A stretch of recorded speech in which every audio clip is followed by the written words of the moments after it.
Les, Ralph, dinner. Okay, Ma. In just a few minutes. Hurry up now. Those two boys are forever down in the cellar playing with those wires. Whatever are they doing, Frank? It's some newfangled fad, Mother. Something called radio. Radio? What's radio?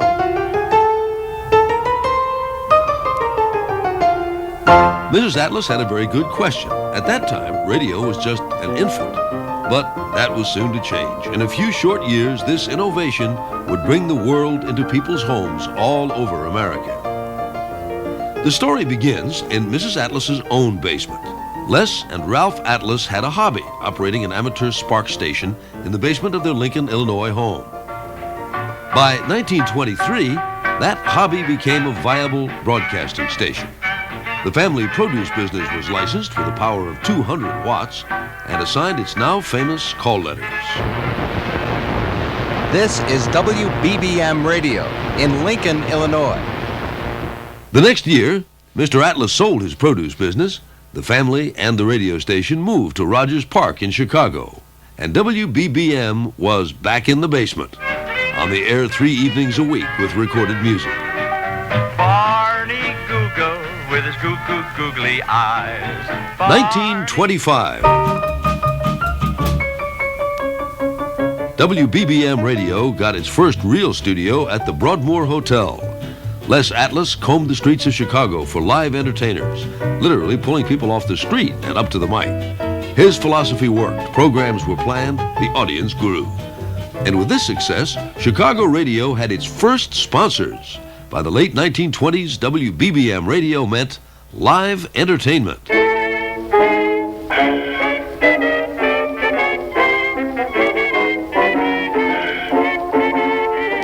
Every Saturday night, Paul Whiteman played host to The Nutty Club.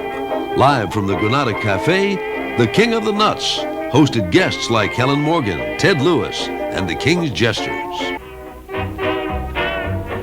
1929, WBBM Radio doubled its power to 10,000 watts and moved its studios to the prestigious Wrigley Building on Michigan Avenue.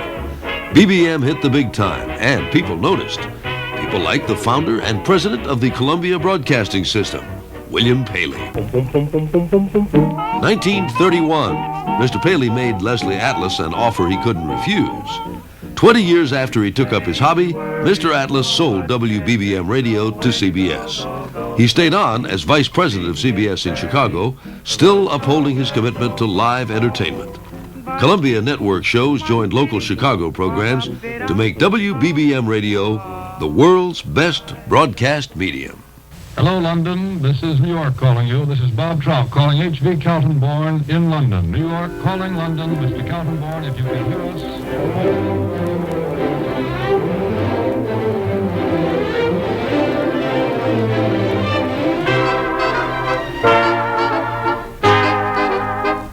1932. For the next 2 decades, the Wrigley Building studios were reeling with drama, comedy shows, music, sound effects, live audiences, and more. Writers, musicians, stars created some of the finest moments in radio history.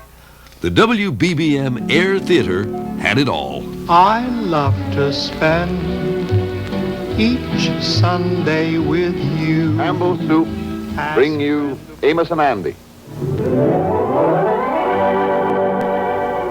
Don't get nervous, Andy. That's the main thing, you see. Well, Gracie, say hello to everybody. Hello, everybody.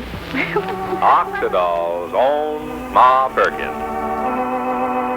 Your hit parade presenting the 12 hit songs of the week. We don't pick them, but we play them. Presenting Red Allen. Thank you, ladies and gentlemen. Hello, everybody. When I go for a walk. The Romance of Helen Trent is the story of a woman who will not let life pass her by because she is over 35. I'm sitting on top of the world.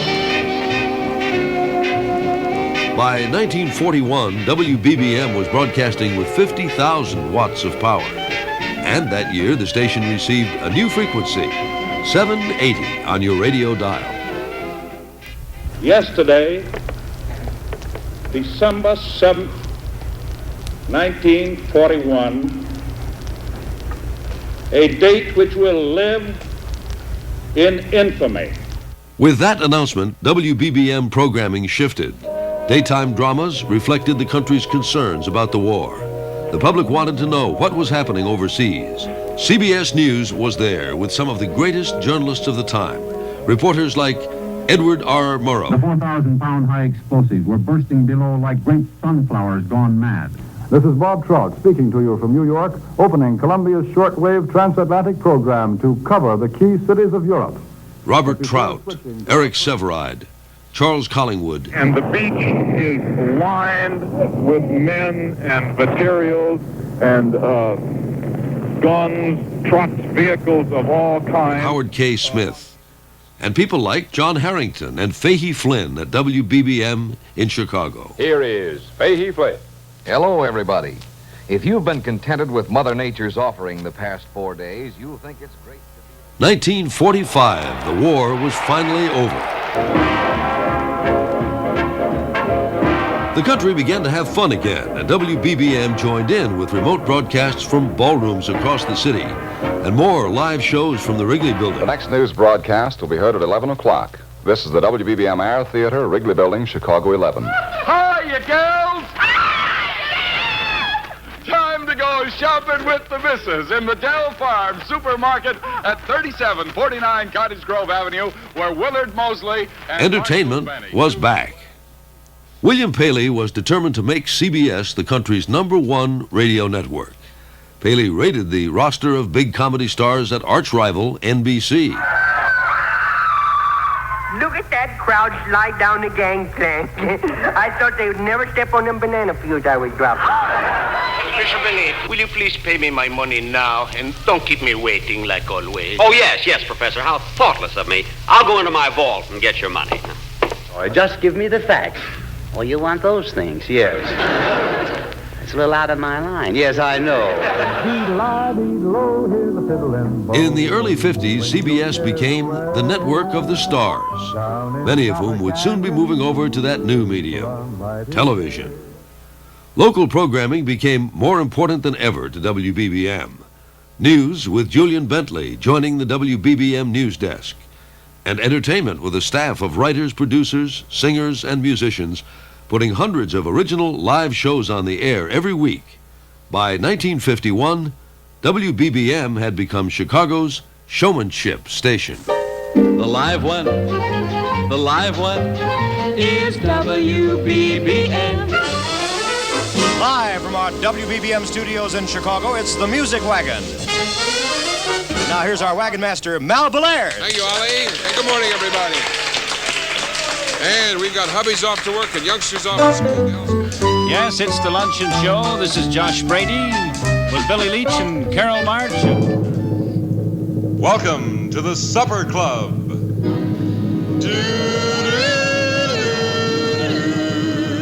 That's Connie Mitchell and Bob Vegas. Music Till Dawn with Jay Andres became one of Chicago's most popular late-night programs. And so we began, you and I, in a flight with music through a beautiful fall night. I had a letter from... And glimmers of a new format began to appear. Howard Miller with his live interview shows. Well, now let's go over to this world-famous hostelry, the Ambassador Hotel on the near north side in the Bohemian section of Chicago. And Paul Gibson, irritating women all over Chicago with his commentary. Bank account's in your name, the house is in your name, the kids are in your name, the car is in your name. I'm going to go out on my mind. If I don't get out of your life, I'm In going to 1956, WBBM and CBS moved again to the old Chicago Arena building on McClurg Court. 3 years later, after 36 years with WBBM, H. Leslie Atlas retired, and WBBM management took up his vision with the same high standards he had set for them. 1965, WBBM took a giant step into a new era with The Talk of Chicago. For the first time ever in Chicago, listeners could call in and talk to the broadcasters they loved, or loved to hate. Lee Phillips sparred with Paul Gibson in defense of women, and Jerry Williams shocked listeners with his controversial talk show programs. People were hungry for information, and WBBM delivered.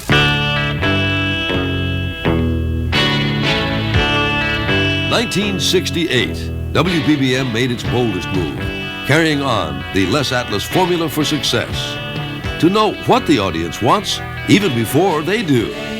On May 6th, the station launched 17 and a half hours a day of the Midwest's most comprehensive news coverage. WBBM Newsradio 78 was born. Senator Kennedy has been shot. Is that possible? Just finished a story about an North Vietnamese attack at Khartoum and The 35th Quadrennial Convention of the Democratic Party of the United States is now called in session. Chicago's best writers, producers, and reporters quickly made Newsradio 78 a huge success. Good morning to you. I'm Dale McCarran. The temperature is 4 below. An attorney says Ralph Abernathy probably will not appear this morning at the trial of the Chicago Seven. Here's WBBM sports editor Brent Musburger talking with Paul Horning.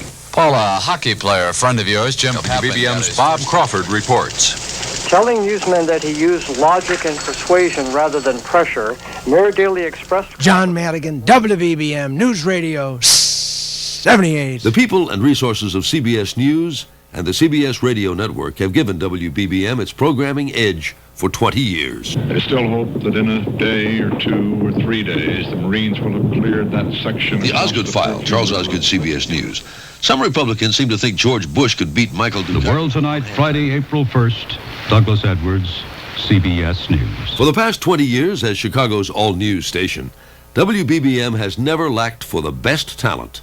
Whether it's a major news story... Once again, the Dow Jones Industrial Average suffered its worst setback ever, losing 508.33 from the trading floor of the Midwest Stock Exchange. The most telling things we have seen here have been the faces of the people coming out of the emergency room, the people with tears in their eyes, the longtime allies of Mayor Washington, the or an everyday event.